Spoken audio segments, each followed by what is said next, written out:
அருட்பெருஞ்சோதி அருட்பெருஞ்சோதி தனிப்பெரும் கருணையை அருட்பெருஞ்சோதி.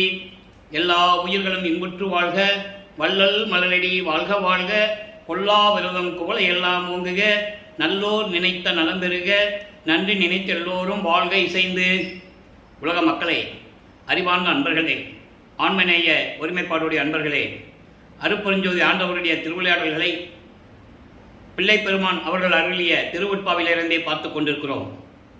அருட்பெருஞ்சோதி ஆண்டவர் இந்த பிரபஞ்சம் தோன்றிய காலத்திலிருந்தே ஏராளமான திருவிளையாடல்கள் செய்திருந்தாலும் கூட கலியுகத்தினுடைய கடைசி திருவிளையாடல் மிகவும் முக்கியமானது, முக்கியத்துவம் வாய்ந்தது. காரணம், ஏற்கனவே பிரபஞ்சத்திலே 4 யுகங்கள் தோன்றி, கிரேத யுகம், திரேத யுகம், துவார யுகம், கலியுகம் 4 யுகங்களிலுமே தோன்றி அவைகளுடைய ஆயுள் காலம் முடிவடைந்து விட்டது. அப்போ அந்த யுகங்கள் அழிந்து விட்டன. அந்த யுகங்களிலே தோன்றிய சமயங்கள், மார்க்கங்கள், அதன் பின்பு மதங்கள், இவையெல்லாம் தோன்றி யுகங்களோடு முடிந்தவுடனே அந்தந்த யுகத்தில் தோன்றிய சமயங்களும், அந்தந்த யுகத்திலே தோன்றிய சமயங்களும், மார்க்கங்களும், மதங்களும் எல்லாமே முடிவடைந்து விட்டன. அப்போ அந்த 4 யுகங்கள் சென்ற பிறகு இப்போ நம்ம ஒளி யுகத்தில் இருந்து கொண்டிருக்கிறோம், சதுர்யுகம். இப்போ இந்த யுகத்திலே உலக மக்களுக்கென்று ஒரு ஆன்மீக பாதை வேண்டும் என்பதற்காக ஒரு மார்க்கம் வேண்டும், ஒரு ஆன்மீக மார்க்கம் வேண்டும். அப்போ அருட்பெருஞ்சாண்டவர் சுத்த சன்மார்க்கத்தை நிறுவி, சுத்த சன்மார்க்கம் என்பது எந்த மதங்களையும் சமயங்களையும் மார்க்கங்களையும் சாராத ஒரு மார்க்கம், இறைவனை நேரடியாக அடையக்கூடிய ஒரு மார்க்கம். அப்போ அந்த மார்க்கத்தை, சுத்த சன்மார்க்கத்தை நிறுவி அதை இந்த உலக மக்களிடெல்லாம் தெரியப்படுத்தி உலக மக்களை எல்லாம் சுத்த சன்மார்க்கத்தில் சேர்த்து உலக மக்களெல்லாம் இன்புற்று வாழ வேண்டும் என்பதற்காகவே தன் மகனை, தன் அருளால் பெற்றெடுத்த ஒரு ஆண்மகனை செல்வப்பிள்ளை என்று பெயரிட்டு வளர்த்து கொண்டிருக்கிறார். இது நாம் திருவருட்பாவிலே கண்ட உண்மை. அதன் பிறகு தன் மகனை இந்த பூலோகத்திற்கு வருவிக்க செய்ய வேண்டும். அதுவும் உலகியலிலே இருந்து ஒரு ஆணுக்கும் பெண்ணுக்கும் பிறப்பது போல உலகியலிலே எப்படி நடைமுறைகள் நடக்குமோ அதுபோல தன் மகனை வருவிக்க செய்தார். நமது பிள்ளை பெருமான் அவர்கள் வருவிக்க விட்ட இடம் சிதம்பரம் அருகிலே இருக்கிற மருதூர் என்ற ஒரு கிராமம். அங்கே ராமையா பிள்ளை சின்னைமையார்களுடைய இல்லற வாழ்க்கையிலே ஒரு மகனாக வருவிக்க உற்றார். வருவிக்க உற்றார் என்பது இறைவனால் வருவிக்க உற்றவர் என்பதை நீங்கள் மனதில் கொள்ள வேண்டும். வருவிக்க உற்றவருக்கு இறப்பு பிறப்பு இல்லை, அவர் எப்பவுமே நிரந்தரமாக இருக்கக்கூடியவர். அவங்க தான் வருவிக்க விடுவாங்க, அவங்க தான் வருவிக்க செய்வார்கள். அப்போ அந்த நிலையில் இருக்கும்போது நமது பிள்ளை பெருமான் அவர்கள் சமயங்களும் மதங்களும் மார்க்கங்களும் சூழ்ந்திருந்த காலகட்டங்களில் இந்த பூலோகத்திற்கு ஒரு தாயின் வழியாக வருவிக்க உற்றார். அருட்பெருஞ்சாண்டவர் தன் மகனை இந்த பூலோகத்திற்கு வருவிக்க செய்தார். எதற்காக என்னவென்றால், ஏற்கனவே திருவருட்பாவிலே கூறிய பாடல்களில் இருந்தே பார்த்துவிட்டோம். ஆன்ற சன்மார்க்கம் அணிபெற என்னை தான் ஈன்று அமுதளித்த இனிய நற்றாயே என்று கூறுவார். அகத்தை கருத்து புறத்தை வெளுத்திருந்த உலக அனைவரையும் சகத்தை திருத்தி சன்மார்க்கத்தை அடைவித்திட அவரும் இகத்தை பரத்தை பெற்று மகிழ்ந்திடுவதற்கென்றே என்னை உகத்தே இறைவன் வருவிக்க விட்டேன், அருளை பெற்றேனே என்று கூறுவார். நான் எதற்காக வருவிக்க விட்டேன் என்பதை தெளிவாக வல்லற்பெருமான் அவர்கள் நமக்கு அருளியிருக்கிறார்கள். இப்போ ஒரு தாயின் கருவறையிலே இருக்கும்போது உபசாரத்தால் பெற்ற தாயன்பால் ஒருத்தியின் கருவறையிலே நான் இருக்கும்போது அங்கே இறைவனுடைய திருவிளையாடல் எப்படியெல்லாம் நடந்தது என்பதை ஏற்கனவே விளக்கமாக கூறிவிட்டோம். கருவறையில் இருக்கும்போது இருட்டாக இருக்கிறதே என்று தன் தந்தையிடம் அருட்பெருஞ்சோதி ஆண்டவரிடம் கூறிய போது அவர் கருவறையிலே ஒளி காட்டியதையும், பசியோடு இருக்கிறேனே பசிக்கிறது என்று கூறும்போது தன் மகனுக்கு அருளமுதம் ஊட்டியதையும், இதெல்லாம் ஒரு தாயின் கருவறையில் இருக்கும்போதே நடக்குது. நல்லா புரிஞ்சுக்கணும் நீங்கள். இதை திருவருட்பாவிலே நாம் கண்ட உண்மை. வல்லற்பெருமான் அவர்களே இதை அவருடைய திருவாயால் அருளி இருக்கிறார்கள். இப்படியெல்லாம் இருக்கின்ற ஒரு வல்லற்பெருமானை 202 ஆண்டுகள் ஆகியும் வல்லற்பெருமான்கள் வருவிக்க விட்டு 202 ஆண்டுகள் முடிவடைந்து விட்டது. 203வது ஆண்டில் இருந்து கொண்டிருக்கிறோம். அவரை ஒரு வட்டத்துக்குள்ளேயே நிறுத்தி வல்லற்பெருமானை பிறந்தார் என்றும் அவதரித்தார் என்றும் இப்படியெல்லாம் சொல்லி அவருடைய அருளாற்றலை வெளிமக்கள் உலக மக்களுக்கு தெரியாமல் விட்டுவிட்டார்கள், தெரிவிக்கவில்லை. அப்போ அந்த நிலையில் இருக்கும்போது இவர் வருவிக்க உற்ற பிறகு இவர் ஒரு தாயின் கருவறையிலிருந்து வெளியே வரும்போதே பிரம்மன், திருமால், ருத்திரன் ஆகியோரெல்லாம் வரவேற்கிறார்கள். எங்களை எல்லாம் ஆளப்போகும் அருட்கடலே என்று சொல்லி வாழ்த்துகிறார்கள். அதன் பிறகு 5 மாத குழந்தையாக இருக்கும்போது நமது பிள்ளை பெருமான் அவர்கள், நமது குழந்தை இறைவன் 5 மாத குழந்தையாக இருக்கும்போது சிதம்பரத்திலே தன் தந்தை அருட்பெருஞ்சாண்டவர் எப்படியெல்லாம் சிவரகசியத்தை காட்டினார் என்பதையும் பார்த்துவிட்டோம். தில்லை தலத்திடையே திரை தூக்க தரிசித்த போது வெய்வகை மேல் காட்டாதே எந்தனக்கே வெளியாய் காட்டிய மெய்வுறவா மெய்ப்பொருளே என்று சொல்லுவார். அதாவது வெய்வகை மேல் காட்டாதே என்பது உடம்பெல்லாம் நகையை போட்டுக்கிட்டு, பட்டாடை போட்டுக்கிட்டு, தலையில் கிரீடை வச்சுக்கிட்டு இப்படியெல்லாம் காட்சி தராமல் என் தந்தை அருட்பெருஞ்சோதி ஆண்டவர் உண்மையான தந்தை என்று கூறுகிறார். மெய்வுறவா மெய்ப்பொருளே, அப்படிப்பட்ட இறைவன் எனக்கு காட்சி கொடுத்தார் என்பதை திருமுறையிலே நமக்கு அருளியிருந்ததை பார்த்துவிட்டோம். அதன் பிறகு இந்த அருட்பெருஞ்சோதி ஆண்டவர் 1823ஆம் ஆண்டு தொடங்கிய திருவிளையாடல் 30/1/1874 இரவு 12 மணி வரையிலும் 51 ஆண்டுகள் திருவிளையாடல் நடந்து கொண்டிருக்கிறது. அதாவது தன் அருளால் பெற்ற ஒரு ஆண்மகனை, தன்னுடைய செல்வ பிள்ளையை ஒரு தாயின் வழியாக வருவிக்க செய்து 51 ஆண்டுகள் திருவிளையாடல் செய்து கொண்டிருக்கிறார். காரணம், இந்த சமயங்களும் மதங்களும் மார்க்கங்களும் நெறிகளிலே பின்பற்றி கொண்டு மக்கள் இன்னும் அதை நம்பிக்கொண்டு அதை பின்பற்றி கொண்டிருக்கிறார்களே, இதை மாற்ற வேண்டும், அது தன் மகனால் தான் முடியும் என்ற ஒரு காரணத்திற்காக சமயங்களும் மதங்களும் மார்க்கங்களும் சூழ்ந்திருந்த காலகட்டங்களில் நமது பிள்ளை பெருமானவர்கள் வருவிக்க உற்றார். அப்போ அந்த முதல் 8 ஆண்டுகளிலே 51 ஆண்டுகளை 8 பிரிக்கும் போது 6 48, மீதி இருக்கின்ற அந்த கடைசி 3 வருடங்கள் தான் மேட்டுக்குப்பத்திலே என்னென்ன நடந்தது என்பதை நாம் பின்னால் பார்க்க போகிறோம். இப்போ முதல் 8இல் வருவிக்கவுற்று 1ஆம் ஆண்டிலிருந்து 8 ஆண்டுகளுக்குள் என்ன நடந்தது என்பதை செவிவெளி வந்த செய்திகளாக நாம் அதை ஏற்கனவே கேட்டிருக்கிறோம். நமது பிள்ளை பெருமானவர்களை, நமது குழந்தை இறைவனை ஒரு பள்ளிக்கூடத்தில் கொண்டு சேர்க்கிறதும், இவர் படிக்க முடியாதுன்னு சொல்லி வந்ததும், அதன் பிறகு ஒரு தனிமையான இடத்தை தேடி கந்தகோட்டத்தை தேர்ந்தெடுத்து அங்கே போய் இருந்ததையும் எல்லாமே நமக்கு பல புத்தகங்கள் எழுதியிருக்கிறார்கள். அதன் மூலியமாக தெரிந்து கொண்டோம். அப்போ திருவருட்பாவிலே சில இடங்களிலே சூட்சமமாக கூறியிருப்பார், நான் யாரிடமும் கல்வி கற்றவில்லை, எந்த ஆசிரியரையும் நான் குருவாக ஏற்றுக்கொண்டதை எல்லாம் கூறுவார். அப்போ அதிலிருந்து நாம் பார்க்கும்போது 1ஆம் ஆண்டிலிருந்து 8 ஆண்டுகள் வரையிலும் இறைவனிடம் எந்த அருளையும் அவர் பெறவில்லை. அவர் எதற்காக வருவிக்க உற்றார், ஏன் இந்த உலகிற்கு வந்தோம் என்ற விவரம் கூட அவருக்கு தெரியாது. அப்போ அவருக்கு அருட்பெருஞ்சோதி ஆண்டவர் யாருன்னு தெரியாது, சுத்த சன்மார்க்கம் என்னன்னு தெரியாது, எதுக்காக வருவிக்க உற்ற நிலையும் தெரியாது.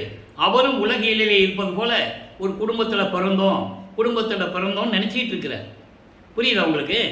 அப்போ அந்த நிலை மாற்றுவதற்காக 2வது 8இல், அதாவது 9வது ஆண்டிலிருந்து 16 ஆண்டுகளுக்குள் என்ன நடந்தது என்பதை தான் இப்போ திருவருட்பாவிலிருந்து 1ஆம் திருமுறை 2ஆம் திருமுறையிலிருந்து பார்த்து கொண்டிருக்கிறோம்.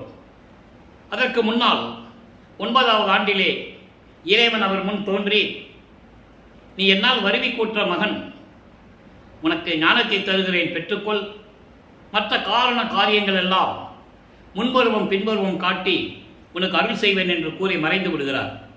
அப்போ இவருக்கு மறைப்பு நிலை ஏற்படுகிறது, ஞானத்தை பெற்றுக்கொள்கிறார். அதன் பிறகு இறைவனால் வருவிக்க உற்ற மகன் என்று மட்டும் அவருக்கு தெரியும். இப்போ இவர் சமயங்களும் மதங்களும் மார்க்கங்களும் சூழ்ந்திருந்த காலகட்டங்களில், அந்த காலகட்டங்களில் இவர் வருவிக்க உற்றதனால் சமயங்களையும் மார்க்கங்களிலும் மதங்களிலும் சொல்லப்பட்ட நெறிகளை பின்பற்றி கொண்டு சைவ சமயத்தின் அடையாளமாகிய திருநூறு பூசிக்கொள்ளுவதும், உத்தராட்சமாலை போட்டுக்கொள்ளுவதும், இறைவனை நமச்சிவாயா சிவாய நம, ஓம் சிவாயா சிவசிவா என்றும் வழிபட்டு கொண்டிருக்கிறார். நல்லா புரிஞ்சுக்கணும். அப்போ அவருக்கு அதான் தெரியும். அப்போ 9வது ஆண்டு தொடக்கத்தில் 12வது ஆண்டுகளுக்குள், 9வது ஆண்டிலிருந்து 12வது ஆண்டுகளுக்குள் அவர் திருவருள் முறையீடிலே எப்படியெல்லாம் இறைவனை வேண்டினார் என்பதை நாம் பார்த்து விட்டோம். 1ஆம் திருமுறையிலே பதிகம் 6 232 பாடலுடைய விளக்கத்தை பார்த்து விட்டோம். அதன் பிறகு சிவபெருமானை பற்றி, தந்தையை பற்றி பாடி எந்த அருளையும் பெற முடியாதே என்ற நிலையில் ஒருவேளை அம்மனை பற்றி பாடினால், நமது அம்மையை பற்றி பாடினால் அம்மையிடமிருந்து ஏதாவது அருளை பெற்றுக் கொள்ளலாமா என்று எண்ணி, காரணம் சின்ன குழந்தை தானே, அவருக்கு என்ன தெரியும்? உலகியலிலே ஒரு குடும்பத்தில் ஒரு குழந்தை ஆணாக இருந்தாலும் சரி பெண்ணாக இருந்தாலும் சரி, ஒரு தந்தையிடம் ஒரு விஷயத்தை கேட்கும்போது அவர் மறுத்து விட்டால் குழந்தைங்க என்ன பண்ணுவாங்க? அம்மா கிட்ட வந்து தான் கெஞ்சுவாங்க இல்லையா? அம்மா தாஜா பண்ணி அப்பா கிட்ட இருந்து ஏதாவது வாங்கி கொடுப்பாரு. இது உலகிலே நடப்பது. அதுபோல இவரும் வடிவுடையம்மனை பற்றி பாடினால், ஒருவேளை அம்மையை பற்றி பாடினால் இறைவனிடம் இந்த அருளை பெற்றுக்கொள்ளலாமோ என்ற ஒரு எண்ணத்தில் பாடுகிறார். 100 பாடல்கள் வடிவுடை மாணிக்க மாலையாக உருவாகிறது. அதிலிருந்து ஒவ்வொரு பாடலுடைய விளக்கத்தை பார்த்து கொண்டிருக்கிறோம். இன்று 18வது பாடல். நல்ல கவனிங்க. இப்போ வல்லப்பமானவர்கள் இறைவனால் வருவிக்கு உற்ற மகன் தெரியும், சுத்த சன்மார்க்கம் தெரியாது, அருப்பெருஞ்சாண்டவர் இறைவன் தெரியாது. அந்த நிலைகளை பின்பற்றி கொண்டிருக்கிறார். நல்லா கவனிக்கணும். கலை மகளோ நின் பணியை அன்போடும் கடைபிடித்தாள், அலைமகளோ அன்போடு பிடித்தாள், எற்கு அறைவி கண்டாய். இதை ஏன் சொல்றாருன்னா, இவங்களுக்கெல்லாம் நீ அருளை கொடுத்த இல்லை, நீ சொல்ற பணியெல்லாம் கட்டளை இட்டு செஞ்சாங்க. எனக்கு நீ என்ன சொல்ல போற? எனக்கு நீ என்ன சொல்ல போற? தலைமகளே அருள்தாயே, செவ்வாய் கரும் தாழ்குழல் பொன் மலைமகளே, ஒற்றி வாழ்வே வடிவுடை மாணிக்கமே. அதாவது சரஸ்வதி உன்னுடைய கட்டளையை ஏற்று, நீ சொல்லுகின்ற பணிகளை ஏற்று செய்து கொண்டிருக்கிறாள். அதே போல லட்சுமியும் உன்னுடைய கட்டளையை ஏற்று நடந்து கொண்டிருக்கிறாள். நீ எனக்கு கட்டளையிடு, எனக்கு என்ன சொல்ல போகிறாய்? எற்கு அறைவி கண்டாய். எற்குனா எனக்கு, அறைவினா எனக்கு என்ன சொல்ல போற? எனக்கு என்ன சொல்ல போற? தலைமகளே அருள் தாயே, அழகான கருங்கூந்தல் மனமுள்ள கூந்தல் உடைய என் மலைமகளே, என் பொன்னே, திருவொற்றியூரில் இருக்கின்ற என் வாழ்வே வடிவுடை மாணிக்கமே என்று சொல்லி தாயிடம் முறையீடு செய்கிறார். நல்லா கவனிக்கணும் நீங்க. அப்போ தாயை கெஞ்சுகிறார். ஏன்? தந்தையிடமிருந்து எந்த விதமான அருளையும் பெற முடியவில்லை, பாடி பாடி அழுத்து விட்டது. அதனால் தாயிடம் முறையீடு செய்கிறாள். அது வடிவுடை மாணிக்கமாக உருவாகிறது, கருவுடை மாணிக்க மாலையாக உருவாகிறது. இப்போ வல்லப்பமானவர்கள் ஞானத்தை பெற்ற பிறகு 13வது ஆண்டிலே இப்போதான் ஒரு முதல்ல திருவொற்றியூருக்கு போறார். மனம் போக சொல்லுது. மனம் போக சொல்லுதுன்னு சொல்றதை விட அருட்பெருஞ்சோதி ஆண்டவர் அவருடைய உள்ளத்தை, அவருடைய மனதை தூண்டி விடுகிறார். என் மகன் அங்கு கூட்டு போ. ஏனென்றால் சமயங்களிலும் மதங்களிலும் மார்கங்களிலும் தன் மகனை இருக்க செய்து, அதிலே ஈடுபட செய்து, பிற்காலத்தில் சுத்த சன்மார்க்கத்தை தன் மகனுக்கு கொடுக்கும்போது அதெல்லாம் தேவையில்லை என்று சொல்ல வேண்டும். காரணம், இதெல்லாம் சென்ற யுகங்களிலே முடிந்துவிட்டது, இப்போ ஒளி யுகத்தில் இருக்கிறோம், சுத்த சன்மார்க்கத்தில் இருக்கிறோம் என்று மக்களிடம் சொல்ல வேண்டும். நல்லா புரிஞ்சுக்கணும். இது இறைவனுடைய திருவிளையாடலாக நடந்து கொண்டிருக்கிறது. இப்போ வடிவுடை மாணிக்கமலை வடிவுடையம்மனை பற்றி பாடியாச்சு. இப்போ திருவொற்றியூருக்கு போறாரு. ஏழுகணர் பகுதியிலிருந்து, இப்போ அந்த இடத்த வள்ளலார் நகர் என்று சொல்லுவார்கள். அந்த ஏழுகணர் பகுதியிலிருந்து வீராசாமி முதலியார் தெருவிலே இருந்து கொண்டிருக்கிறார்கள். வருவிக்க உற்றதனால் ஏற்பட்ட சொந்தங்கள் அவர்களோடு இருந்து கொண்டிருக்கும் போது, இதை ஏன் அடிக்கடி நான் கூறுகிறேன் என்றால், வல்லப்பமானுக்கென்று எந்த உறவும் இல்லை. நல்லா புரிஞ்சுக்கணும் நீங்க.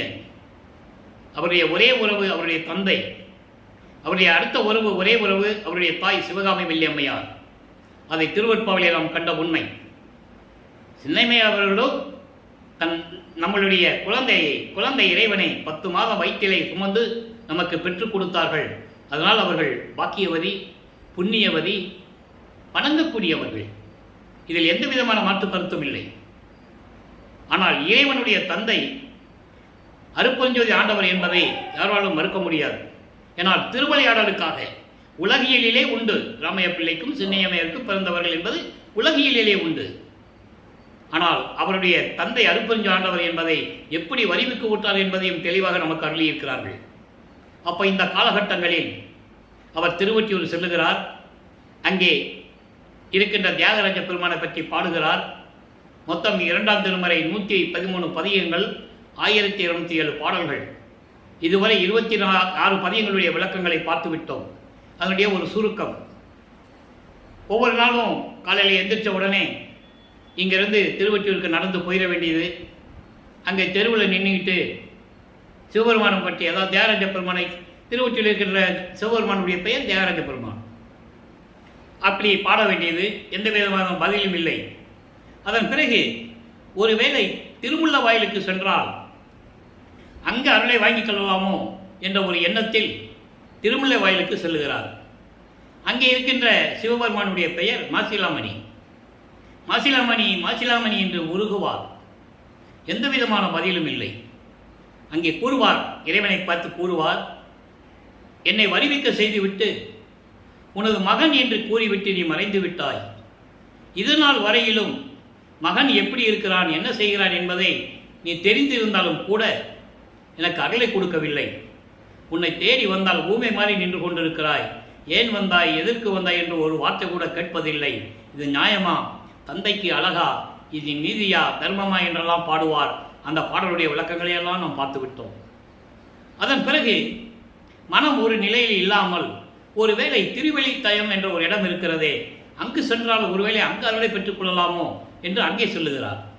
அங்கேயும் இறைவனை பற்றி பாடுகிறார். உருகி உருகி மனம் உருகி கண்களில் நீர் வலிந்து இறைவனை வேண்டுகிறார். அங்கே சிவபெருமான் கந்த துணியை கட்டிக்கிட்டு இருக்கிறாரு. அதை பார்த்துட்டு எனக்கு அந்த துணியை கூட நானும் கட்டிக்கிட்டு நிற்கிறேன்.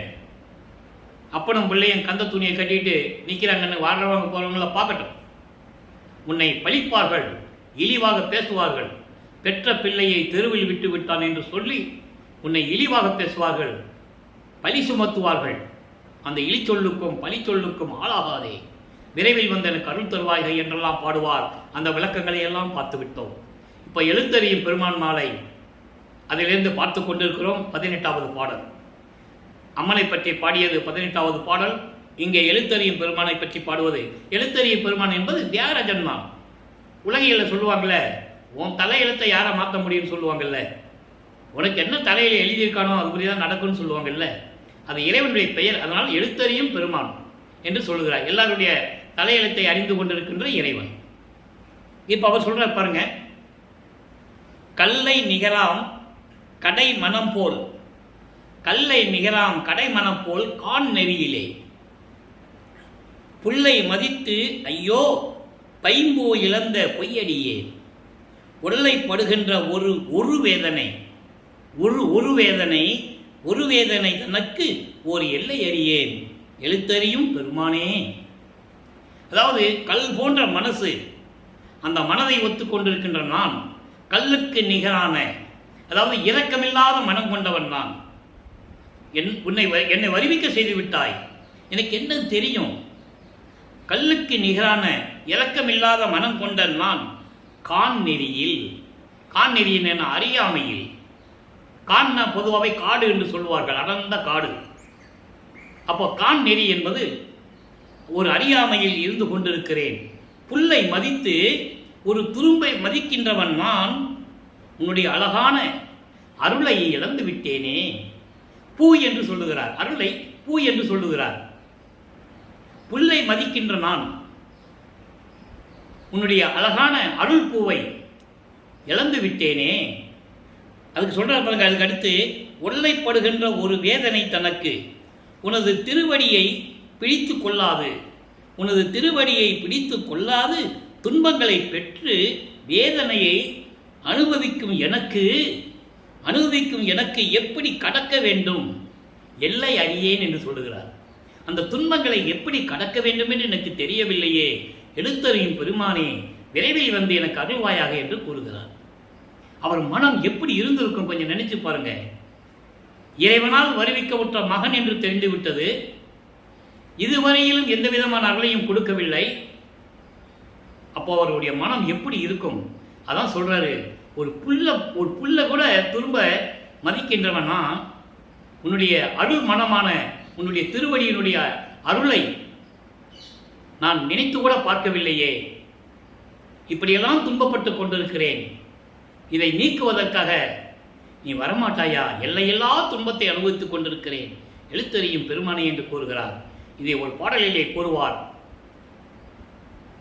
பூவை விட்டு புல்லெடுப்பார் போல், பூவை விட்டு புல்லெடுப்பார் போல் உன் திருப்பாத தேவை விட்டு வெம்பிரவி தேவர்களை கோவையிட்டு, கோவைன்னு கொலவையிட்டு, வெம்பிரி தேவர்கள் சிவபெருமான். அப்போ சிவபெருமான் தான் இறைவன் நினைச்சிட்டு இருக்கிறாரு. வெம்பிரிவி தேவர்கள் என்பது பலியிடக்கூடிய, உயிர்களை கொலை செய்யக்கூடிய அந்த தேவதைகள், தேவர்கள். வெம்பிரவி தேவர்களை கோவையிட்டு கூடுவார் மற்றவரை நான் கூடியிடேன், கூடுவேன் ஆனால் ஒவ்வொருவால் உனையே என்று கூறுவார். ஒருத்தங்கிட்ட போய் பூ எடுத்துட்டு வாப்பா இறைவனுடைய திருவடிக்கு வைக்கணும்னு சொன்னா அவன் போய் புல் எடுத்துட்டு வரான். எப்படி சொல்றாரு பாருங்க, பூவை எடுத்துட்டு வர சொன்னா புல் எடுத்துட்டு வரான். அவ்வளவு அறியாமையில் இருந்து கொண்டிருக்கிறார்கள்.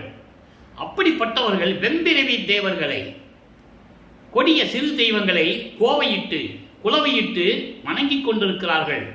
அப்படி கூடுகின்றவர்களிடம் நான் கூட மாட்டேன், நான் போய் சேர மாட்டேன். நான் சேர்ந்துட்டேன்னா உன்னை விட்டு நான் ஓடிட்டேன்னு அர்த்தம். தெளிவா சொல்லு. அதான் இங்க சொல்றாரு, புல்லை மதித்து பைம்பூ இழந்த பொய்யடியே. அதுக்குதான் இந்த பாடலை இன்னொரு பதியத்தில் கூறுகிறார். பூவை விட்டு புல்லெடுப்பார் போல் உன் திருப்பாத தேவை விட்டு வெம்பெருவி தேவர்களை கோவையிட்டு, கோவையிட்டுனா கொலவையிட்டு, கோயிலில் கொலவை போடுவாங்கல்ல, அது சிறு தெய்வ கோயிலில் தான் நடக்கும். நல்லா புரிஞ்சுக்கணும் நீங்க. கோவையிட்டு அப்படி கூடுறவங்க மத்தியில் நான் போய் இருக்க மாட்டேன், அவங்க கூட நான் சேர மாட்டேன். ஒரு வேளை நான் சேர்ந்துட்டேன்னா உன்னை விட்டு நான் விலகிட்டேன்னு அர்த்தம். எவ்வளவு தெளிவாக சொல்றாரு என்பதை நீங்கள் புரிந்து கொள்ள வேண்டும். ஆக வல்லப்பெருமானவர்கள் 16 ஆண்டுகள் வரைக்கும் இறைவனிடமிருந்து எந்த அருளையும் பெற முடியாமல் இந்த பூலோகத்திலே வருவிக்க உற்று மிகவும் துன்பப்பட்டு கொண்டிருக்கிறார், வேதனையில் இருந்து கொண்டிருக்கிறார். அதன் பிறகு நிலைகள் மாறுகிறது. இப்போ வல்லப்பெருமானவர்கள் 3வது எட்டில் இருக்கும்போது என்ன நடந்தது? 3ஆம் திருமுறை உருவாகிறது. 3ஆம் திருமுறை மொத்தம் 19 பதிகங்கள், 235 பாடல்கள். எல்லா விளக்கத்தையும் பார்த்து விட்டோம். அதனுடைய ஒரு சுருக்கம். இப்போ காலங்கள் மாறின பிறகு இப்போ இவர் என்ன பண்ணுவார்? தெருவில் போய் நிற்பார். அங்கே சிவபெருமான் மூலஸ்தர், அதாவது தியாகராஜ பெருமான் அங்கேருந்து காட்சி கொடுப்பார். நல்லா புரிஞ்சுக்கணும் நீங்க. காட்சி கொடுப்பாரு. இவர் சந்தோஷமா இருப்பார். பாடல சொல்றாரு. நான் ஏற்கனவே கூறியது போல இங்க சொல்லக்கூடிய கருத்துக்கள், விளக்கங்கள் எல்லாமே திருவருட்பாவில் இருக்கின்ற விளக்கங்கள். நல்லா புரிஞ்சுக்கணும் நீங்க. ஏற்கனவே பாடலுடைய விளக்கத்தை பார்த்துட்டோம். இன்னும் ஒவ்வொன்றா எடுத்து சொல்ல முடியாது. அதனால சுருக்கமாக சொல்றேன் அந்த பாடலில் என்ன இருந்தது. அப்போ இவர் பார்க்கும்போது அங்கே சிரிச்சுக்கிட்டே இருப்பார். இவருக்கு ஒரே சந்தோஷமா இருக்கும். ஆஹா, இறைவன் பார்த்து நம்மளை சிரிச்சிட்டாரு, எப்படியும் அருளை கொடுத்துருவாரு நினைச்சிட்டு இருக்கும்போது மறைஞ்சிடுவார். பேசுறது கிடையாது. ஏன் வந்த, எதுக்கு வந்தேன்னு கேட்கறதும் கிடையாது.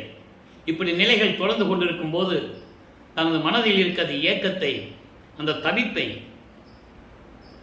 எப்படியெல்லாம் மனம் துன்பப்பட்டு கொண்டிருக்கிறார் என்பதை நாரையையும் கிளியையும் தூது விடுவார். நாரையும் கிளியும் நாட்டூரும் தூதும் என்ற பதிகத்திலே பார்த்து விட்டோம். 3ஆம் திருமுறை, அது 2வது பதிகம். இப்படி ஒவ்வொரு பதிகமாக பார்த்துட்டு வரும்போது எந்த விதமான பதிலையும் பெற முடியாமல் எப்படியெல்லாம் தவித்துக் கொண்டிருக்கிறார் என்பதை ஒரு குறைத்து பின்னிடுவை குறிகட்பது போல அந்த பாடலெல்லாம் எழுதியிருப்பார்கள். உலகியலிலே நான் ஏற்கனவே சொன்னது போல குடும்பத்திலே ஒரு நல்ல பிள்ளைகளுக்கு திருமணம் செய்யணுமோ, இல்லை பிள்ளைகளுக்கு வேலை வாய்ப்பு தேடணுமோ, இந்த நிலையில் இருக்கும்போது எப்படியெல்லாம் போய் குறி கேட்பாங்க, ஜோசியம் கேட்பாங்க, அப்படின்லாம் நம்ம பார்த்துருக்கோம். அதே மாதிரி இவரும் ஒரு குறைத்து பெண்ணிட போய் குறி கேட்பதும், ஒரு ஜோதிடர்கிட்ட போய் ஜாதகம் பார்ப்பதும், இந்த நிலைகளெல்லாம் பார்த்து விட்டோம். இறுதியாக 19வது பாடல் பதிகத்திலே காதல் மாட்சி என்ற பதிகத்திலே இவரை பார்த்து சிவபெருமான், அதாவது தியாகராஜ பெருமான் எப்படி திருவழியாக ஓடுகிறார் என்பதையும் பார்த்து விட்டோம்.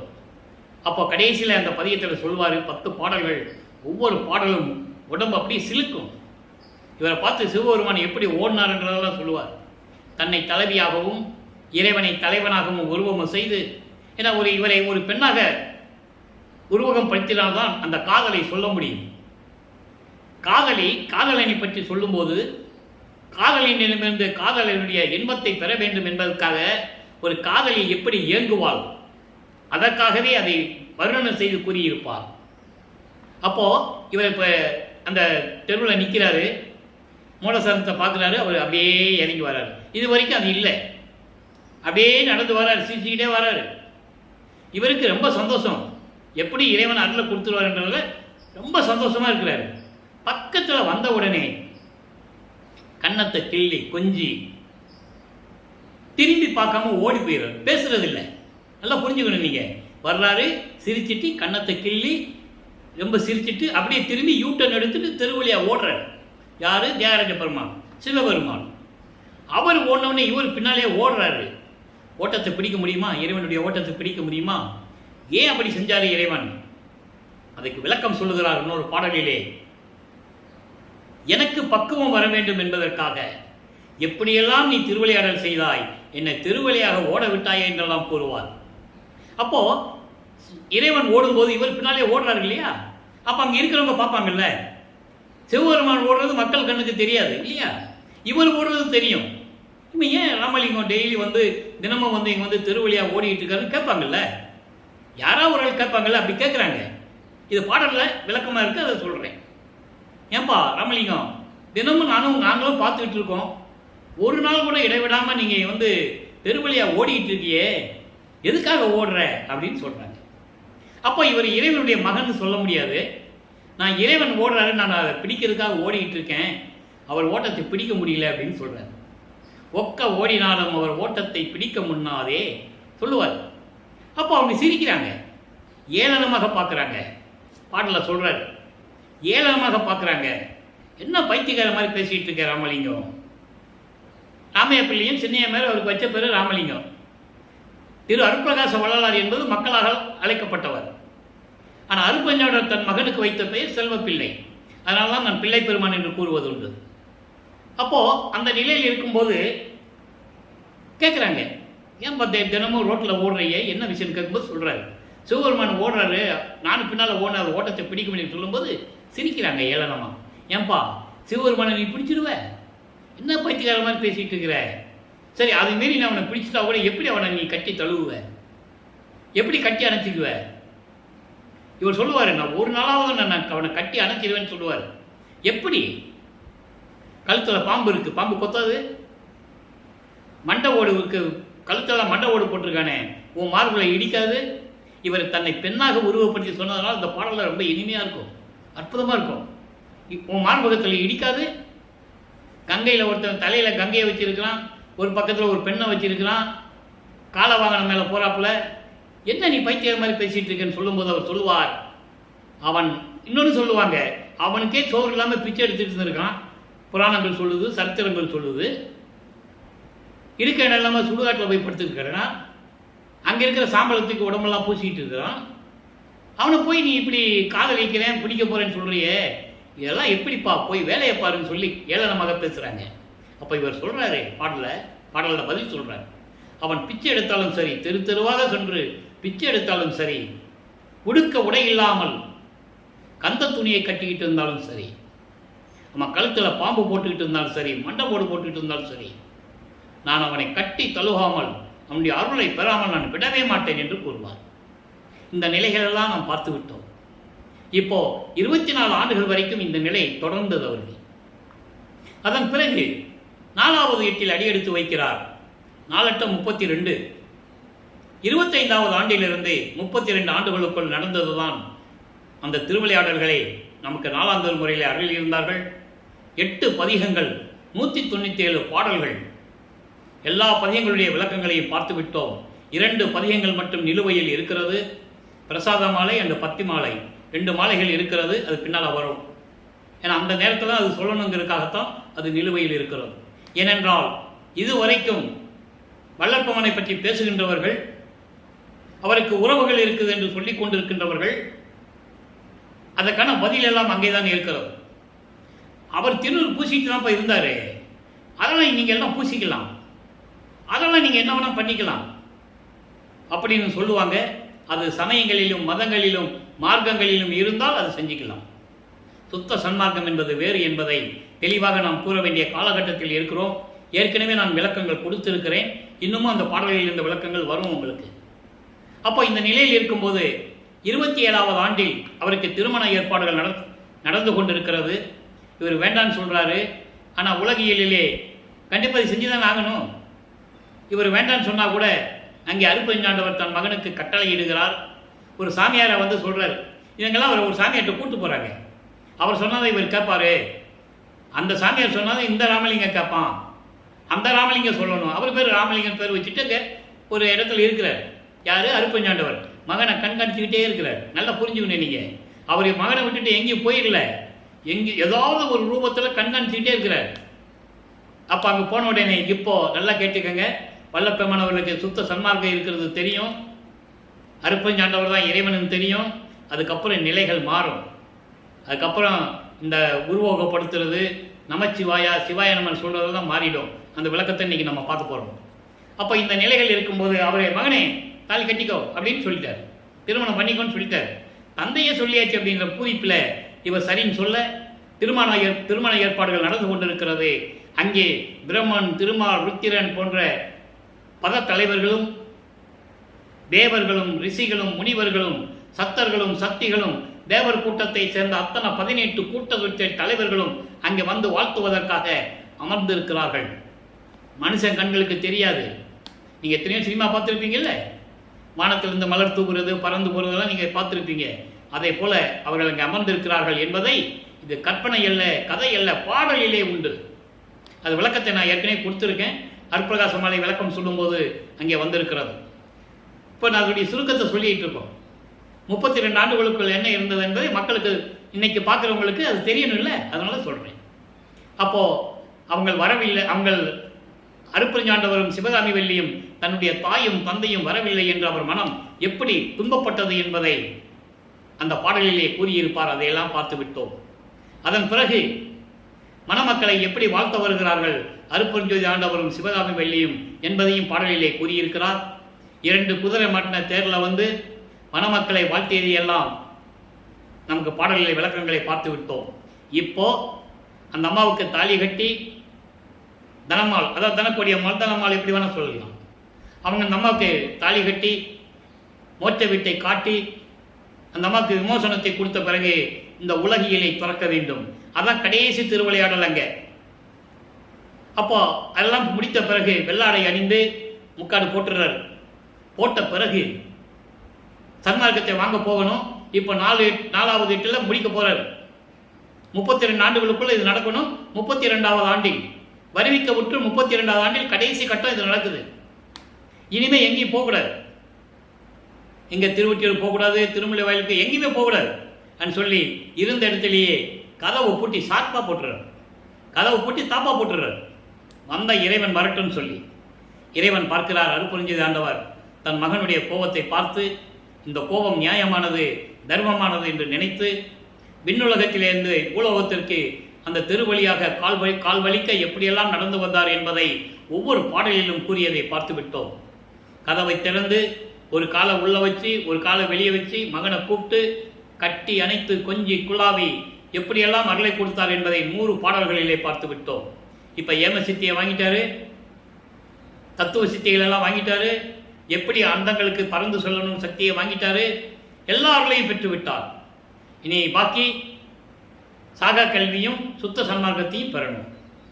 இப்போ வல்லப்பமானவர்கள் 4வது எட்டை கடந்து 5வது எட்டில் இருந்து கொண்டிருக்கிறார். ஐயட்டா 40. அப்போ 33வது ஆண்டிலிருந்து 40 ஆண்டுகளுக்குள் என்ன நடந்தது என்பதையும் பார்த்து விட்டோம். இவர் சுத்த சன்மார்க்கத்தை வாங்குவதற்காக தத்துவங்களை கடந்து அண்டங்களை கடந்து அங்கே போயிட்டு இருக்கிறார். இப்போதான் முதல்ல போறார். எப்படி 13வது வயதிலே முதலாக திருவொற்றியூருக்கு போனாரோ அதே போன்று 33வது ஆண்டில் சுத்த சன்மார்க்கத்தை வாங்குவதற்காக அண்டங்களை கடந்து பறந்து சென்று கொண்டிருக்கிறார். அங்கே போறாரு. அங்கே சத்தியஞான சபை இருக்கு. நான் ஏற்கனவே சொன்னது போல அதே போலதான் இங்கே சத்தியஞான சபை அவர் அமைச்சது என்பதை நான் ஏற்கனவே பதிவு செய்திருக்கிறேன்.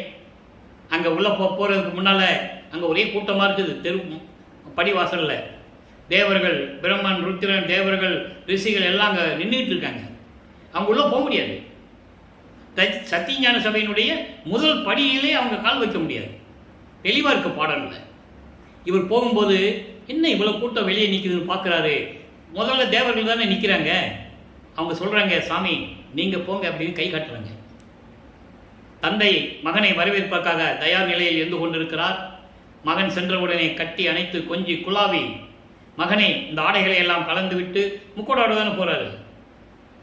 புனித நீராடி புத்தாடை அணிந்து அணிகலன்களை அணிந்து மங்கள கோலத்துடன் வருவாயாக என்று சொல்ல நமது பிள்ளை பெருமான் அவர்களும் அந்த கோலத்திலே வந்து அமர்கிறார். அங்கே அமைக்கப்பட்டிருந்த சிங்காசனத்திலே அந்த அந்த அந்த இருக்கையிலே மணிமுடி சூட்டி தன் மகனுக்கு சுத்த சன்மார்க்கத்தை கொடுத்தது மட்டுமல்லாமல் சாகா கல்வியை கற்றுக் கொடுக்கிறார். இதையெல்லாம் தேவர்கள் பார்த்து கொண்டிருக்கிறார்கள். அதை மெய்யர்கள் வியப்பிலே தெளிவாக கூறியதை நாம் பார்த்துவிட்டோம். நாகாதிபனும் நாராயணனும் நான்முகனும் நறுமுறும் எனவே ஞான அமுதம் அளித்தாய் நானும் உண்டு துண்ணவே சாகா கலையை பயிற்று தந்த தயவையை சாற்றருக்கரிது. சாகா கல்வியை கற்றுக்கொண்டு சுத்த சன்மார்க்கத்தை பெற்றுக்கொண்டு தந்தை கட்டளையிடுகிறார், மகனை நீ பூலோகத்திற்கு சென்று வாய் என்று சொல்லி.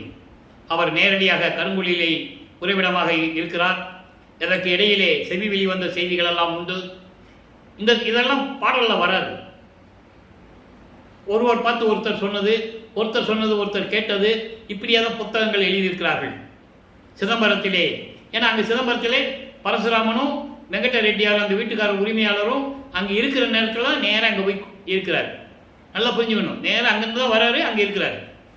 ஆனால் உலகையில் சொல்லுவாங்க மாட்டு வண்டியில் போனார், அப்படியே சென்னையிலேருந்து நடந்து வந்தார் அப்படிலாம் சொல்லுவாங்க. அந்த விளத்துக்குள்ளே நம்ம போக வேண்டாம். அதெல்லாம் பேசணும்னு நிறைய பேசணும், அது வேண்டாம். இப்போது அந்த நிலையில் இருக்கும்போது கரும்பூரிலே உறைவிடமாக கொண்டிருக்கிறார். இப்போ வல்லப்பமானவர்கள் 41வது ஆண்டிலிருந்து 48 ஆண்டுகளுக்குள் இருந்து கொண்டிருக்கிறார். அங்கே 9 ஆண்டுகள் இருக்கிறார். நல்லா புரிஞ்சுக்கணும், 9 ஆண்டுகள் அங்கே இருக்கிறார். அப்போ அந்த 9 ஆண்டுகளிலே அங்கே என்ன நடந்தது என்பதை நாம் ஏற்கனவே திருவற்பாவிலே பாடலுடைய விளக்கங்களோடு பார்த்து விட்டோம். அங்கேதான் தந்தையும் மகனும் உரையாடி பிற்காலத்தில் என்னென்ன செய்ய வேண்டும் என்பதை திட்டமிடுகிறார்கள்.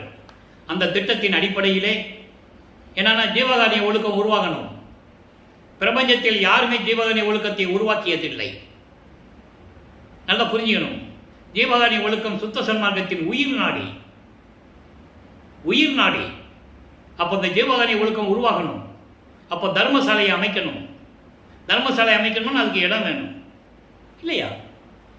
அவர் ஏற்கனவே வல்லப்பமானவர்கள் இங்கே வந்து பார்வதி மக்களிடம் ஏற்கனவே பேசியபடி அந்த இடத்தை தானமாக பெற்றுக்கொண்டு 23/5/1867 தர்மசாலையை நிறுவி அன்றே அணைய அடுப்பை மூட்டி உணவை சமைத்து பசியோடு வருகின்றவர்களுக்கு பசி ஆற்றிக் கொண்டிருக்கிறார் நமது இறைவன் வல்லப்பமானவர்கள்.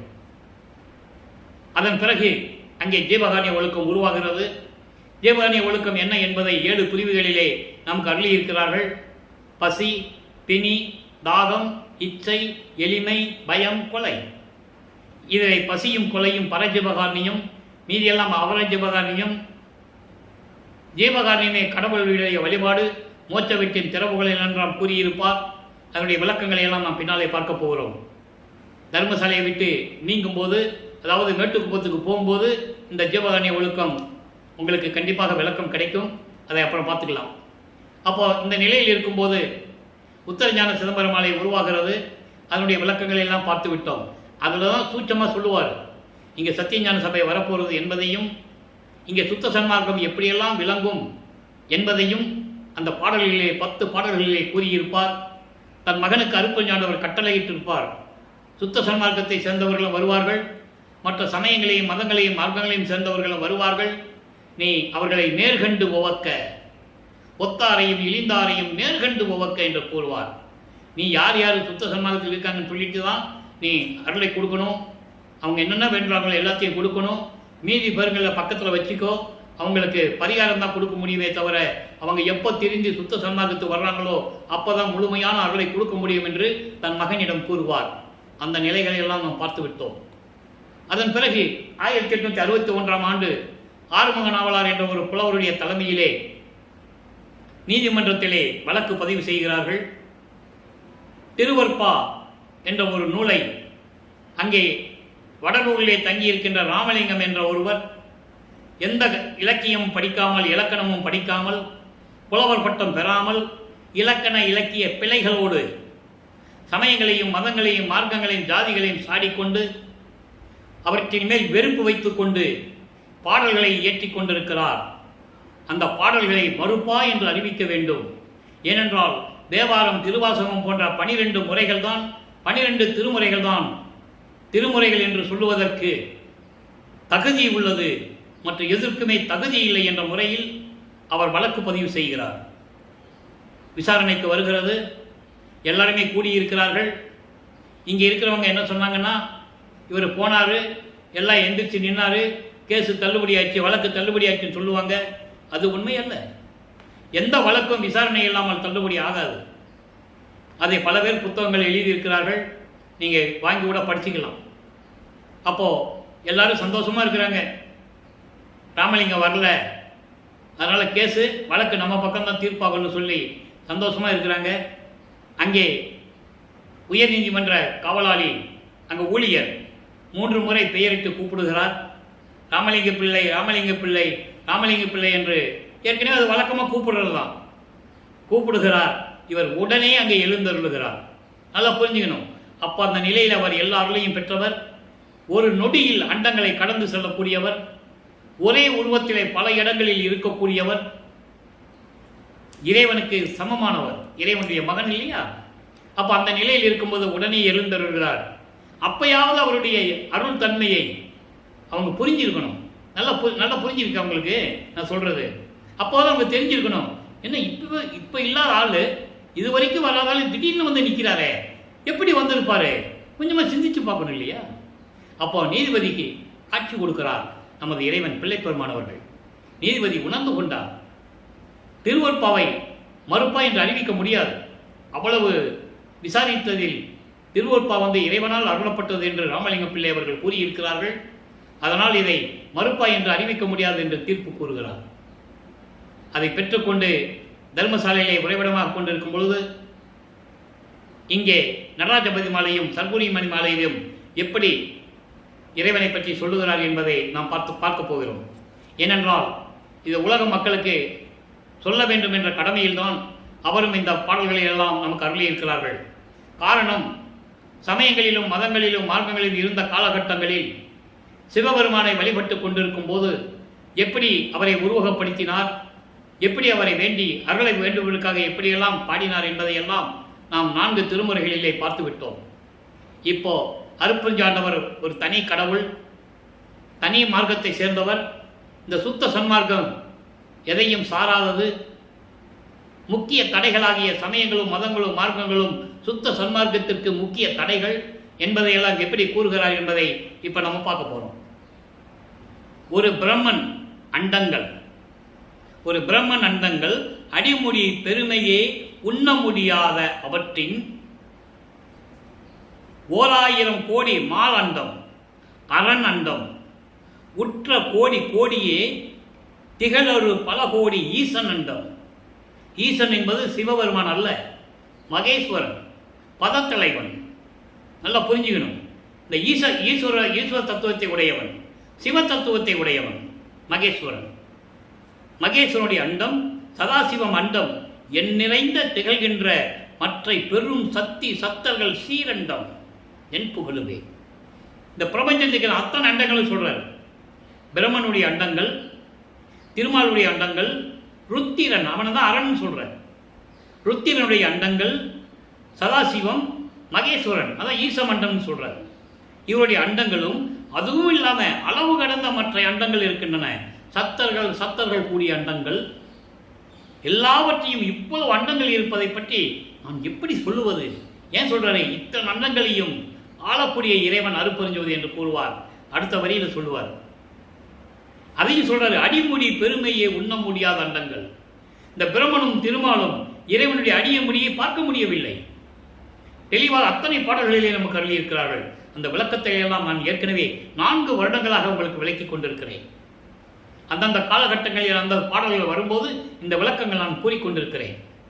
இறைவனுடைய அடிய முடியும் பிரம்மனும் திருமாலால் முடியவில்லை. அது நிறைய பாடல்களை கூறுவார். பூத்திடும் அவனும் காத்திடும் அவனும் புல் விளக்கொழு உருமாறியும். புல் விலங்கு என்பது, புல் என்பது அன்னப்பறவை, பறவை. விலங்கு என்பது பன்றி. பூத்திடுமவன் பிரம்மாள், காத்திடுமவன் திருமால். பிரம்மன் இறைவனுடைய அடிய முடியை பார்ப்பதற்கு, முடியை பார்ப்பதற்கு, பிரம்மன் முடியை பார்ப்பதற்கு அன்னப்பறவை உருவமாக மேலே சென்று கொண்டிருக்கிறான். திருமால் பன்றி உருவம் எடுத்து பாதாள உலகத்தில் சென்று இருக்கிறான், பார்க்க முடியவில்லை.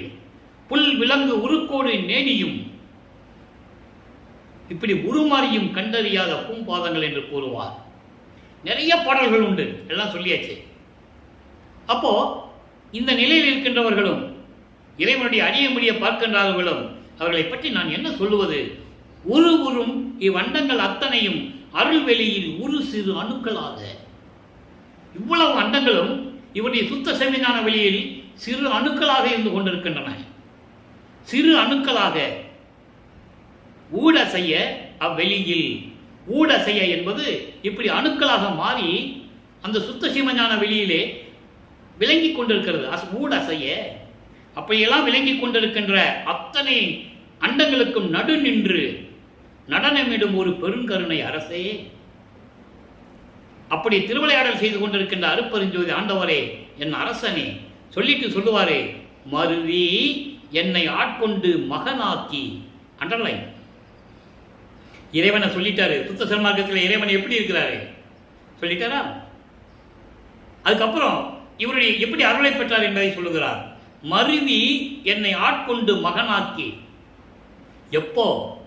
9வது ஆண்டில் கருவிலே, ஒரு தாயின் கருவறையில் இருக்கும்போது அங்கே திருவிளையாடல் நடந்ததை கூறுகிறார்.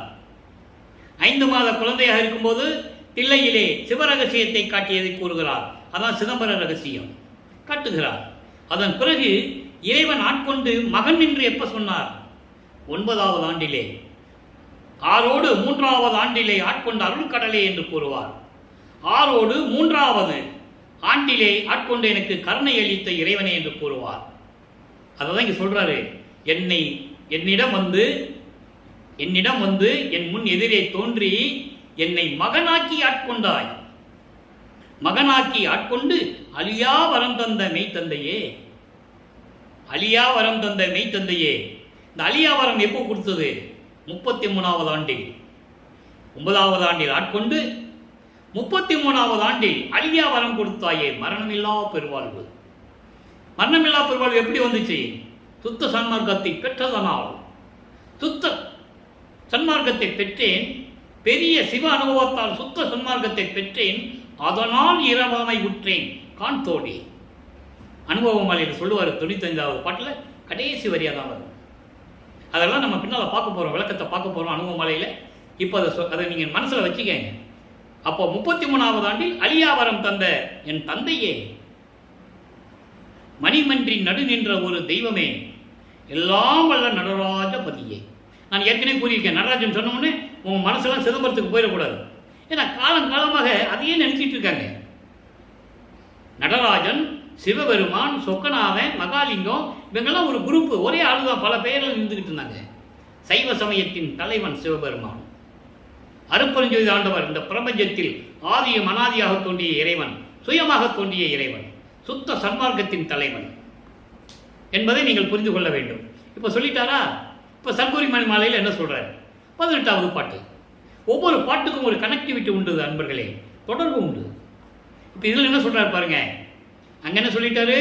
என்னை 9வது ஆண்டில் ஆட்கொண்டு 33வது ஆண்டிலே மரணமில்லா பெருவாழ்வை கொடுத்து இப்படியெல்லாம் இருக்கின்ற இறைவனை சொல்லிட்டார்ல. இப்போ சர்க்குரிமணி மாலையில் என்ன சொல்றாரு? 18வது பாட்டு. அமரரும் முனிவரும் அதிசயத்திடவே. நல்லா கவனிக்கணும், அற்புதமான பாடல்கள் இதெல்லாம். இறைவனுடைய திருவிளையாடல் எப்படியெல்லாம் நடந்தது என்பதை இதன் மூலமாக தான் தெரிந்து கொள்ள வேண்டும். யாரும் சொல்லலை இது வரைக்கும். அமரரும் முனிவரும் அதிசயத்திடவே அருட்பெருஞ்சோதியை அன்புடன் அளித்து தேவர்களும் முனிவர்கள் எல்லாம் அதிசயமாக பார்த்து கொண்டிருக்கிறார்கள். யார் இவன்? பிரம்மன் சொல்றான், நான் படைக்கவில்லையே. திருமால் சொல்றான், நான் இவனை இவனுக்கு நான் எந்த விதமான பாதுகாப்பு நான் கொடுக்கலையே. இப்படியெல்லாம் அதிசயமாக பார்த்து கொண்டிருக்கிறார்கள். அதனால தான் வல்லற்பெருமான் யாருக்கும் தெரியாம கொஞ்ச நாள் இவன் ஒரு தாயின் வயிற்றிருந்தா வரணும்னு சொல்லி ஒரு தாயின் கருவறையில் வச்சுட்டார். அந்த கருவறையிலே எப்படி இருந்தேன் என்பதை மகாதேவ மாலையிலே கூறுவார். 87வது பாட்டில் சொல்வாரு, எம்பெருமானின் விளையாட்டென் சொல்வேன் நான் ஏதுமறியா சிறியேனை. அதாவது பொத்தை சுவர் சொல் வீட்டிலும் சொல்வார். ரத்தமும் சதைகளும் கலந்த ஒரு குழாயில போய் என்னை அடைச்சி வச்சுட்டேயே, அங்கே நான் என்ன பாடுபட்டேன் தெரியுமா? இந்த தத்துவ குடும்பத்தை சேர்ந்தவர்களும் காமம், குரோதம், லோகம், மோதம், ஆச்சரியம் இந்த 6 பிண்ட துரிசுகளும் எப்படியெல்லாம் என்னை துன்புறுத்தின, நீ காத்து கொடுத்தாய், அது வேறு. ஏன் என்ன ஒரு தாய் வயிற்றிலிருந்து கொண்டு வந்தேன்னு கேட்கிறாரு. ஒரு வானத்திலிருந்து நேராக கொண்டு வந்திருக்கலாம், சிவபெருமான் முருகனை கொண்டு வந்த மாதிரி நெத்திக்கண்ணிலிருந்து கொண்டு வந்திருக்கலாம். சொல்றார் ஒரு பாட்டில் மெய்யருள் வியப்பில், எனக்கு ஒரு கண்ணை கூட, நானும் நெத்தியில் வச்சுக்கிட்டு நெற்றி கண்ணோட திரியிறேன், நீ மட்டும் மதனை எரிச்ச இல்லை, மதனை எரிச்சு திருப்பி உயிரோடு கொண்டு வந்த இல்லை, அதே மாதிரி எனக்கு நெற்றி கண்ணை கொடு, நானும் பார்த்துக்கிறேன் அப்படின்லாம் கேட்பாரு. அருமையா இருக்கும். அப்போ அந்த நிலைகள் எல்லாம் இருக்கும்போது சொல்றாரு, அடுத்து சொல்றாரு பாருங்க, கம்பம் ஒரு சிவநெறிக்கு ஏற்றி எல்லாரும் அதிசயமாக பார்க்கிறார்கள். தேவர்கள் பிரம்மன், திருமால், ருத்திரன் முதல் எல்லா தேவர்களும் முனிவர்களும் அதிசயமாக பார்த்து கொண்டிருக்கும் போது எனக்கு அருப்பெருஞ்சோதியை கொடுத்து கம்பம் ஒரு சிவநெறிக்கு ஏற்றி, கமம் உரு என்பது அருள், அருளோடு கூடியது, அருள் சக்தி, அருள் சக்தியோடு சிவநெறிக்கு ஏற்றியது. சிவநெறி என்பது சுத்த சன்மார்க்க நெறி. சுத்த சன்மார்க்க நெறியை கொடுத்து, நல்லா கவனிக்கணும், சுத்த சன்மார்க்கத்தை நான் உருவாக்கினேன் என்று சொல்லவில்லை. அடிப்படையை மக்களிடம் மறைத்து விட்டார்கள். அவரை சுத்த சன்மார்க்கத்தை நிறுவனர், தன் தந்தையிடம் இருந்து வாங்கினார், அதை மக்களுக்கு சொன்னார். அப்படி சொல்லணும். சொல்லும்போது நல்லா புரிஞ்சுக்கணும். நீங்க இவரே ஆரம்பிச்சதுனால இவர் சாதாரண ஒரு மனிதனாகவே நினைத்தார்கள். இறைவனிலிருந்து பெற்றார் என்று சொல்ல வேண்டும். அதான் உண்மை, அதுதான் சத்தியம். தெளிவா சொல்றாரு பாடல்ல, எல்லா இடத்துலையும் சொல்வாரு, சுத்த சன்மார்க்கத்தை பெற்றேன் பெற்றேன் என்று சொல்லுவார். தந்தையிடமிருந்து பெற்றனே இங்கேயும் சொல்றாரு. சுத்த சிவநெறிக்கு என்னை ஏற்றி எந்தனையே காத்து, எதிலிருந்து காத்து, முக்கிய தடைகளாகிய சமயங்கள், மதங்கள், மார்க்கங்கள், அந்த நெறிகளிலிருந்து என்னை காப்பாற்றி எனது உள்ளத்தில் கலந்த மெய்ப்பதியே, உண்மையான கடவுள், இயற்கை உண்மை விளக்க கடவுள் அருப்பெருஞ்சோதியே, யமன் என்னும் அவன் இனி இல்லை இல்லை மகனே, மரணம் என்பது அவனுக்கு இல்லை மகனே என்று கூறுகிறார். யமன் என்கின்ற அவன் என்பது மரணம். மகனே, இன்னைக்கு உனக்கு இனிமே உனக்கு மரணமே இல்லை மகனே. ஏன்? சுத்த சன்மார்க்கத்தை பெற்றுவிட்டால், மரணம் இல்லாத பெருவாதை பெற்றுவிட்டால் பெருப்பி மரணம் வரும். அதான் சொல்றாரு, மரணமில்லா பெருவாழ்வில் வாழ்ந்திடலாம் கண்டீர். எங்கே ஞானசரியில் சொல்லுவாரு, நினைந்து நினைந்து எப்படி எப்படி இறைவனை வணங்க சொல்றாரு. நினைந்து நினைந்து, உணர்ந்து உணர்ந்து, நெகிழ்ந்து நெகிழ்ந்து, அன்பு நிறைந்து நிறைந்து, ஊற்றலும் கண்ணீர் அதனால் உடம்பு நனைந்து நனைந்து. அப்படிலாம் இறைவன் நினைச்சா தண்ணி ஆனந்த கண்ணீர் அப்படியே வந்துருமா. எப்படி இறைவனை கூப்பிட சொல்றாரு? நமச்சிவாயன் கூட சொன்னாரா? சிவசிவான் கூப்பிட சொன்னாரா? அருளமுதே, நன்னிதியே, ஞான நடத்தரசே, என் உரிமை நாயகனே என்று வணைந்து வணைந்து ஏத்துதுனா வம்பின். இப்படியெல்லாம் இறைவனை நம்ம வணங்கலாம், வாங்கன்னு கூப்பிடுறாரு. வம்பின்னா வாருங்கள், உலகீர் மரணமில்லா பெருவாழ்வில் வாழ்ந்திடலாம் கண்டே. எப்படி சொல்ற பார்த்தீங்களா? ஏன்? சுத்த சன்மார்க்கத்தை பெற்றுட்டா உங்களுக்கு மரணம் இல்லை என்று கூறுகிறார். புனைந்துரையேன், பொய் புகழேன், சத்தியமே சொல்லுகின்றேன், பொற்றவையில் சிற்றவையில் புகுந்தரணும் இதுவே. அதான் இங்க சொல்றாரு, மகனே, இனிமேல் உனக்கு மரணம் இல்லை. ஏனென்றால் சுத்த சன்மார்க்கத்தை பெற்றுவிட்டாய், மரணமில்லா பெருவாழ்வை பெற்றுவிட்டாய், இனிமேல் அது உனக்கு இல்லை மகனே. அடுத்து சொல்ற பாருங்க, எய்ப்புற வாழ்க. எய்ப்பு என்பது மூப்பு. சுத்த சன்மார்க்கத்தை பெற்றுவிட்டால் மூப்பு ஏது? என்றும் இளமையோடு இருக்கலாம், மூப்பு வராது, நரைத்திரை இருக்காது. தெளிவா சொல்றாரு திருவருட்பாவில். அதான் இங்க சொல்றாரு, எய்ப்பற வாழ்க என்று இயம்பிய அரசே, அப்படியெல்லாம் எனக்கு அருளிய என் தந்தையே, சமரச சன்மார்க்க சங்கத்தின் முதலே. சொல்லிட்டாரா?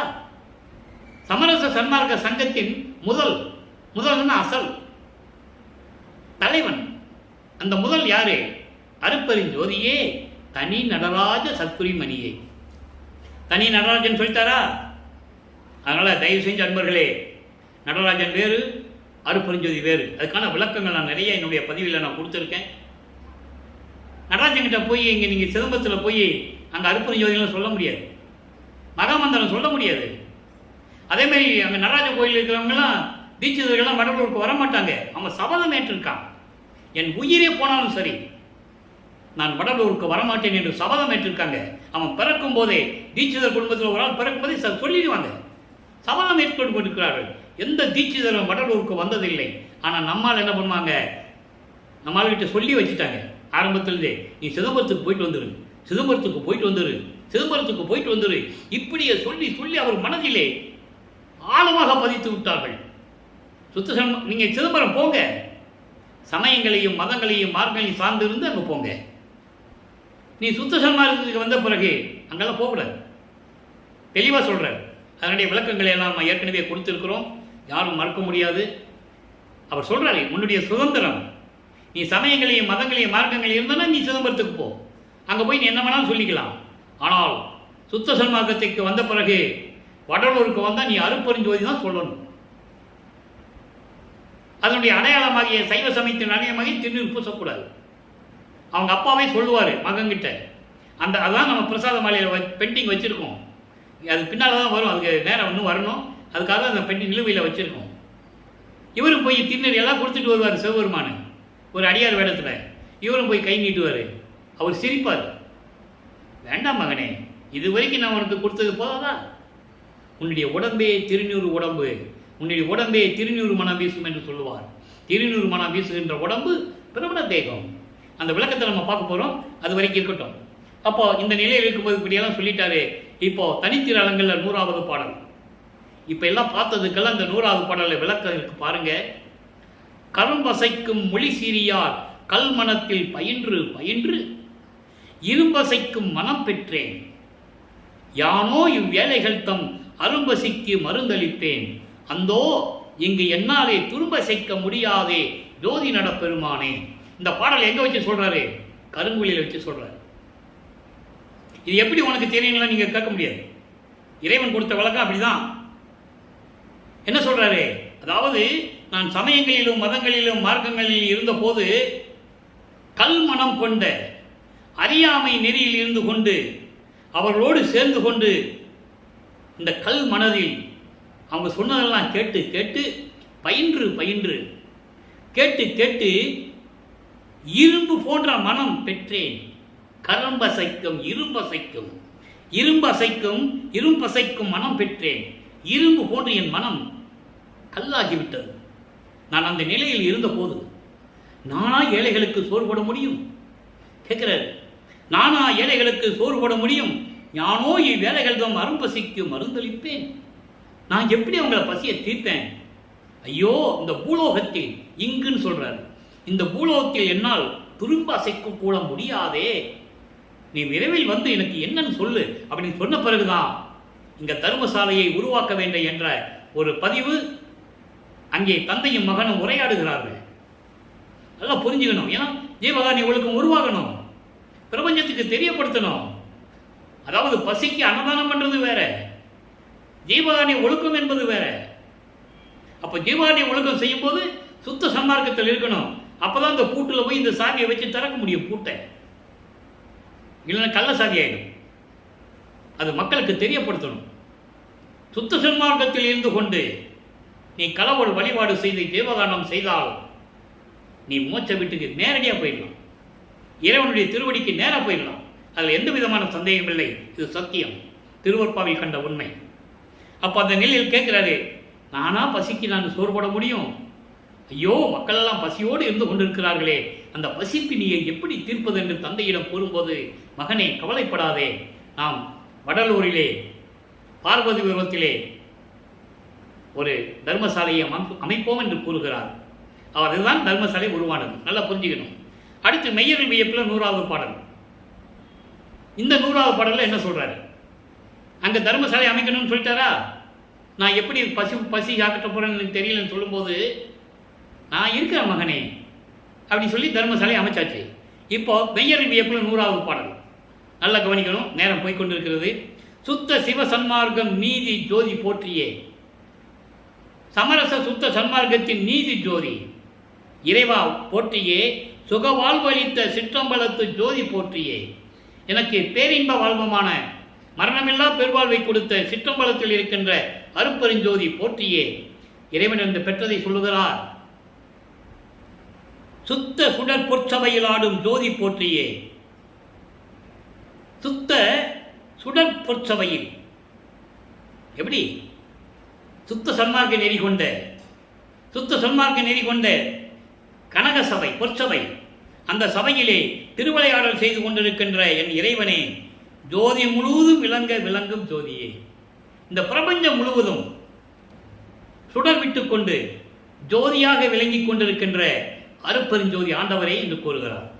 அன்பர்களே, இறுதியாக ஒரே ஒரு பாடலுடைய விளக்கம், அனுபவ மாலை. நேரம் கடந்து கொண்டிருக்கிறது. அது முதல்ல பாடலை சொல்லிடுறேன், விளக்கத்தை சுருக்கமாக சொல்கிறேன். தனித்தலைவர் வருகின்ற தருணம் இது தோழி, தன்னை மனைவியாகவும் இறைவனை கணவனாகவும் உள்ளத்தை தோழியாகவும் வர்ணனம் செய்து உலக மக்களுக்கு எப்படி விளக்கம் சொல்றாரு, அதான் பாடல்.